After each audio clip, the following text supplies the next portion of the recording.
क्या एक तरफ तो नियोजन की बहाली निकल के टीचर भी नहीं जुट पा रहे हैं, मतलब नहीं मिल पा रहा है, सड़क पे आंदोलन भी कर रहे हैं। सबसे पहले ये बात समझ लीजिए कि कोई शिक्षक नहीं मिल पा रहे हैं ऐसी स्थिति नहीं है। आज जो आंकड़े आए वो एक चरण के आंकड़े और वो चरण भी अभी बाकी है।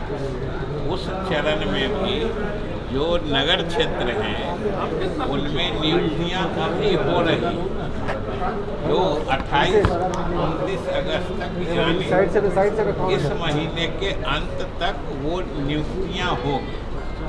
और इसमें दिक्कत जो आ रही है उसी का निदान हम लोग अगले चरण में करने भी जा रहे हैं कि शिक्षकों को या जो योग्य अभ्यर्थी हैं उनको हम लोग असीमित चॉइस देते हैं, विकल्प देते हैं कि उनको जितने जगह में वो चाहें उतने नियोजन इकाई में आवेदन दे सकते हैं, वो सब जगह दे देते हैं। नियोजन की तिथि लगभग एक ही होती है और उनके आवेदन के बाद वो प्रभावी तभी होता है जब उस दिन वो नियोजन इकाई के समक्ष उपस्थित होते हैं। तो अब 50 जगह दे दिए लेकिन उपस्थित तो एक ही जगह होंगे, तो उसके कारण बहुत सारी रिक्तियां रह जाती हैं। बहुत जगह ऐसा होता है कि जो वो 1 नंबर में आए लेकिन वहाँ पहुँच नहीं सकते। बहुत जगह जहाँ आ गए वहाँ उनके लिए वैकेंसी नहीं बचती है। ये सब हम लोगों ने मैंने इसका लेखा जोखा ले लिया है और ये चरण, छठा चरण इस महीने समाप्त हो रहा है और हम समझते हैं कि इस चरण की समाप्ति के बाद तत्काल हम लोग विभिन्न जिलों से जो शेष बची रिक्तियां हैं उसकी सूचना लेके और जल्द से जल्द अगले महीने में, हमको लगता है अगले महीने अंत तक निश्चित रूप से हम लोग अगले चरण की भी प्रक्रिया प्रारंभ करेंगे। सर, कास्ट सेंसस को लेकर जो बातें हुई थी, कास्ट सेंसस को लेकर जो बातें हुई थी, आप कास्ट सेंसस, हाँ कास्ट सेंसस, तो आप संसदीय कार्य मंत्री भी है, कहा गया था कि अब तो 4 महीने ही बच गए हैं, तो कब तक ये काम शुरू होगा?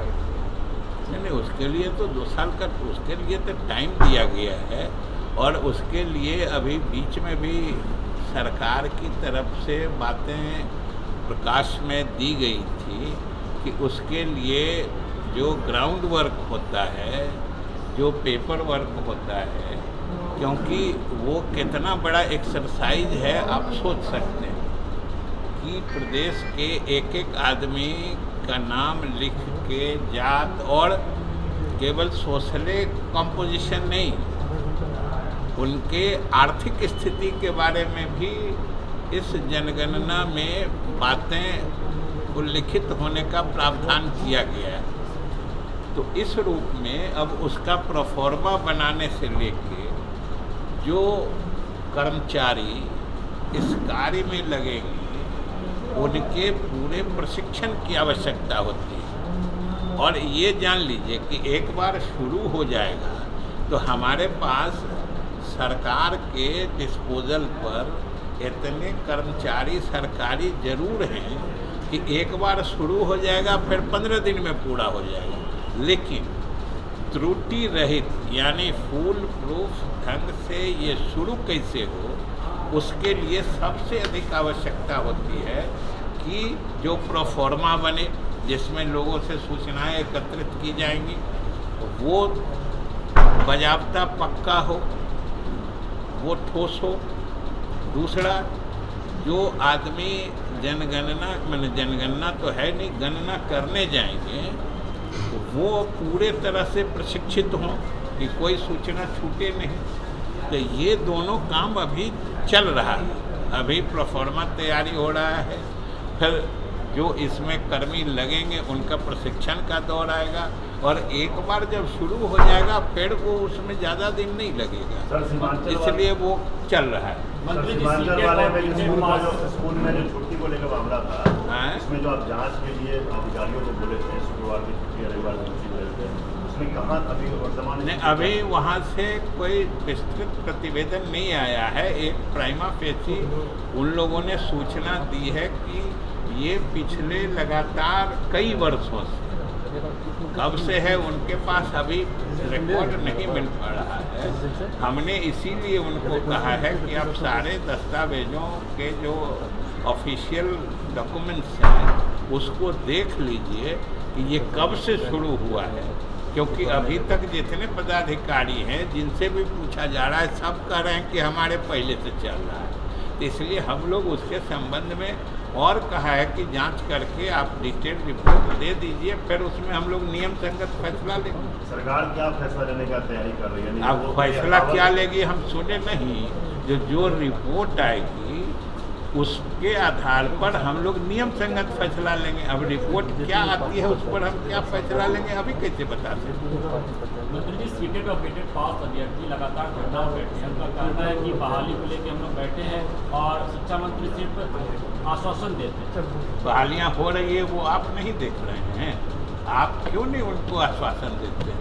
जब बहालियाँ हो रही हैं, अभी भी बहालियाँ हो रही हैं और आप कहते हैं कि सिर्फ आश्वासन दे रहे हैं। एक सवाल है, इसका हम क्या कर सकते हैं आप बताइए। आपके सामने पिछले समय में हम लोगों ने 42,000 से अधिक नियुक्तियां की हैं और आप कह रहे सिर्फ आश्वासन दे रहे हैं। भाई ये तो अपनी मानसिकता बदलने की बात है ना। भाजपा के देखिए जो हो रहा है वो देखिए और आप हमारे ईमानदार प्रयास को देखिए कि हम लोग कोर्ट में जो चीज़ रुकी हुई थी उसको सरकार और विभाग की तरफ से प्रयास कर हम लोगों ने उसको शुरू कराया है और हम लोगों का लक्ष्य बहुत बड़ा है। अभी लाखों नियुक्तियां करनी है और अभी छठे चरण का हम लोग काम पूरा करने जा रहे हैं। अभी तक जो उम्मीद है उसके हिसाब से इस महीने के अंत तक हम लोग इस चरण को पूरा कर लेंगे।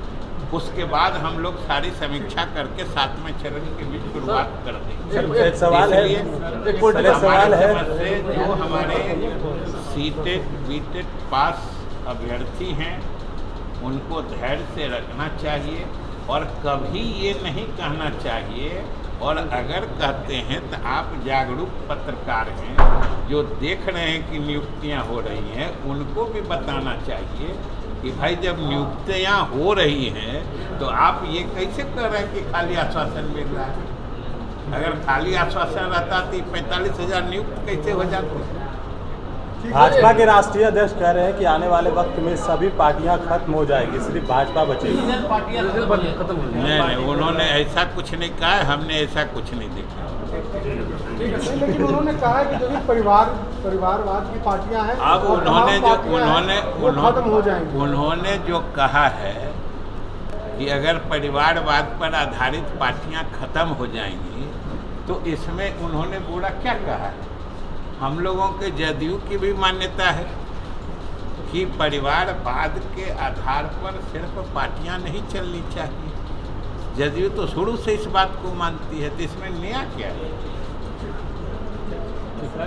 और कुछ चलो सर एक सवाल और है। 20 सूत्री पिछले कई वर्षों से बिहार में उसका गठन नहीं हुआ है, क्या इस एनडीए की सरकार में उसका गठन होगा? क्योंकि अब ये मांग भाजपा के विधायकों ने अमित शाह और जेपी नड्डा जब आए थे उस वक्त उन्होंने यह मांग की। अब उन्होंने क्या मांग की तो हमको नहीं पता है, लेकिन हमको ये पता जरूर है कि भाजपा के लोग भी जो इस संबंध में प्रक्रिया हो रही है उससे वो अवगत हैं और संतुष्ट हैं। तो माना जाए कि विसूत्री का गठन होगा इस बार? नहीं मानने का कोई कारण नहीं है। विलम्ब हो गया सर, इसीलिए चलिए